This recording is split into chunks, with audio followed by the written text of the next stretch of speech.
சொந்தம் பந்தம் ஒட்டு உறவு எந்தெந்த ஊர் நாட்டில் எந்தெந்த தேசத்தில் இருக்காங்களோ எங்கெங்கே உங்களால் போக முடியுன்றதுல அந்த கிராமத்தில் அவங்க பக்கத்தில் ஒரு கிராமத்தில் இருக்கீங்களா, அந்த கிராமத்தில் ஒரு குடும்பத்துக்கு ஒரு பிரச்சனை வருதா, அந்த இடத்துல இப்படி வீட்டு போகணும். தம்பி தவறான முடிவுக்கு போகாதப்பா, 5000 ரூபா கலந்து தம்பி சீக்கிரம் வச்சிடலாம் தங்க, தன்மைக்கே விட்டுறாத, தைரியத்தை விட்டுறாத, கை விட்டுறாத தங்க, நல்லா வாழ்ந்துக்கலாம் தம்பி அப்படின்றப்ப அவன் யோசிப்பான். மாறு அவங்களே ஊராக தங்குறாங்க, இவங்க நமக்கு சொல்கிறாங்கன்னா அப்போ இவங்க எவ்வளோ கஷ்டத்தில் வந்துருப்பாங்க. இந்த 5000 ரூபா கஷ்டம் நம்மளுக்கு பெருசாக நஷ்டமே, வேண்டாம்மா செய்ய மாட்டோம், நல்லா இருக்கும் அப்படின்னு சொல்லுவாங்க. அது உங்களுக்கு எப்படி இருக்கும்? நல்ல சந்தோஷமாக இருக்கும். உங்கள் கடன் கட்சி நல்லது கெட்டது எல்லாத்தையும் மறந்துட்டு ஒரு குடும்பத்தை எந்த ஒரு பிரச்சனைக்கு போகிற முடிவை அப்படி நிப்பாட்டி அவரை வாழ வச்ச ஒரு தன்மையும் உணர்வும் ஒரு சந்தோஷம் நிம்மதி கொடுக்கும். 100% உண்மை. அவர் உள்வாங்கிட்டார், நல்லா உள்வாங்கி நல்லா கரெக்டாக தெரிஞ்சுக்கிட்டார்.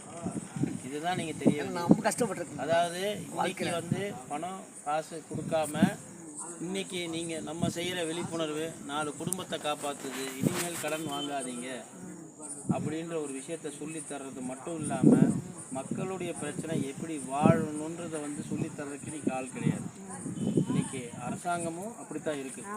அதனால் நம்ம மக்கள் விழிப்புணர்வு ஆனால் மட்டும்தான் என்றைக்குமே வளரும்.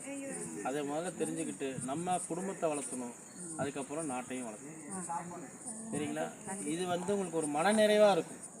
நீங்கள் 4 உயிரை காப்பாற்றுவீங்கன்னா அதை விட ஒரு பெரிய ஒரு செயல் எந்த இதுலையும் கிடையாது. பணம் சொத்து சொந்தம் தேவையில்லக்கா, அது எப்போ வேணாலும் சம்பாதிச்சுக்கலாம் வாழ்க்கையில். நான் என்ன சொன்னார், 1 கோடியை நான் கடத்தப்பட்டுட்டு போனேன், நான் வாழ்ந்து காட்டுறேன், நான் மின்னோட்டத்துக்கு வந்தேன். ஐயோ இவனை கட்டி அந்த பிள்ளை வாழ்க்கை போச்சு அப்படின்னு ஊர் உலகம் சொன்ன லக்கில் அந்த அக்காவும் நல்லா இருக்காங்க, அண்ணனும் நல்லா இருக்காங்க. திருப்பி அவங்கள எதுவும் பேசலை, அவங்களே புரிஞ்சிருப்பாங்க.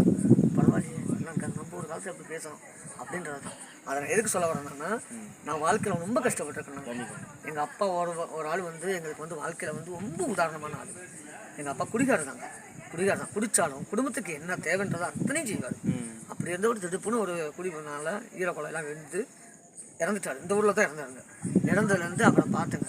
நானும் கொஞ்சம் தவறான விஷயத்துக்கு போயிருக்கேன். குடிப்பழக்கம், சிகரெட்டு இதெல்லாம் அடித்தேன். இப்போ கொஞ்சம் நாளுலாம் பெரிய பிள்ளைக்கு கல்யாணம் முடிச்சு வச்சுங்க சிங்களூரில். 2வது பிள்ளாம குடும்பத்தவே என் தொல்லை இறக்கி வச்சுட்டு பாரத்தை இறக்கி வச்சுட்டு அவர் போயிட்டார். என்னை எதிலையுமே எங்கள் அப்பா நம்ப மாட்டார். நம்மளை போலே நம்ம புள்ள ஆகிட்டானே, மூத்த புள்ள அப்படி இல்லை, இளைய புள்ள அப்படி ஆகிட்டானேன்னு நினச்சாரு. அவர் நினச்சி எப்படின்னா, இவன் பொண்டாட்டி பிள்ளைய ஆகி போச்சு, அது குடும்பத்தோடு அவன் ஒதுக்கிடுவான், நம்ம சாக போகிறோம், நம்ம குடும்பத்தை பொண்டாட்டி பிள்ளைகளை நம்ம அண்ணன் 10 பிள்ளைகளை விட்டுருவாங்க, கை விட்டுருவாங்க. ஆனால் இன்றைக்கி சொல்கிறேன், நான் என்னோடய வாழ்க்கைக்கு